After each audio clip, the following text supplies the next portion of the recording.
What's going on, guys? So it's been a couple weeks in the works with this, trying to make that hood scoop, and I'll show you more of that in a minute.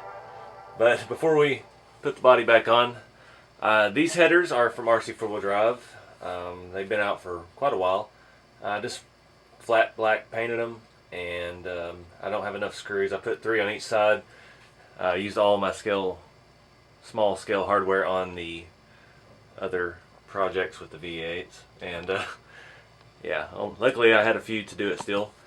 So now we've got the Edelbrock accessory kit, plugs and wires, headers. I added the water neck, which that little teeny tiny piece of metal with 2 screws is $16 shipped.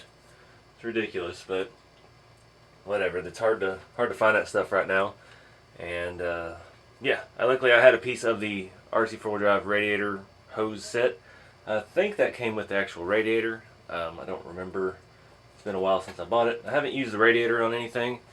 If we do ever take this truck to a full hoodless thing, we have that.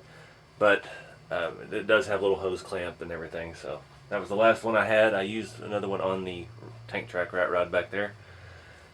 So I did modify the headers a little bit to clear the floorboard. They're not perfectly true to scale. They do set up a little bit too high on this chassis. They come out straight right here, but yeah, all intents and purposes it works.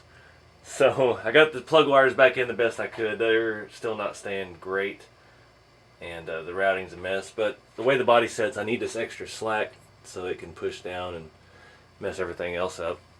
So let's put the body back on and see what that scoop looks like. Alright, so the second scoop came out drastically different as far as the patina goes. I'm not sure why I did the same process, same sheet of metal and everything, but I don't know. First time I did that on the second piece, it didn't rust very well, so I re-dipped it. That may have had something to do with it, but I'm digging it. You can see that V8 in there. You can see our radiator hose now. Let me lower you down a little. So we got good old rusty metal.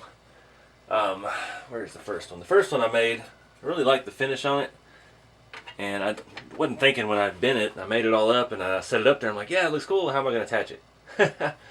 So my second idea was to make some tabs and leave them hanging off the edge here so I could mount it from underneath, use some scale bolts, and just drill some holes, because it's just a dirty, nasty rock crawler weekend warrior truck. Nothing pretty.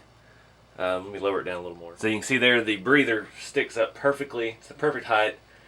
I'm digging it. That's very. I took all the inspiration for this head scoop off of the General Mayhem and Roadkill, the Charger, the original version of it. They are doing. I follow all those guys on Instagram and stuff. They're putting the General Mayhem back to the motorhome engine, getting away with that Hellcat BS on it.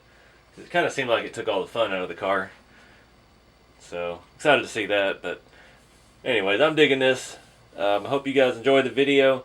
My weathering stuff with that real metal, this is just sheet metal, 14, 16 gauge, I don't remember. Stuff you buy at Home Depot in the sheets. And it's nothing special, it's just regular sheet metal.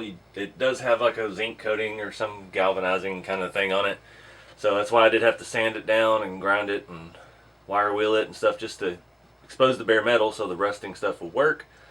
I've mixed that in a pot. I mean, doesn't matter, I've used the sink before. It will mess up your chrome drains and faucets and stuff, just FYI.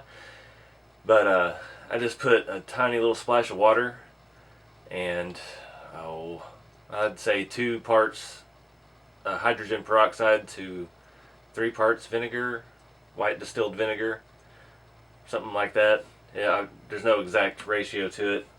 And let it soak. You'll see rust and stuff in the water like you saw in the time lapse there at the beginning. And try not to touch the rusty surface. Pull it out and just let it dry. And it'll rust up and do all its magic, and then you'll end up with something like that. And it will come off. But it's real rust, you know, real metal. So that's what you get. So I'm going to wrap this video up here, guys. I appreciate y'all watching. Keep it scale, and I'll see y'all in the next one.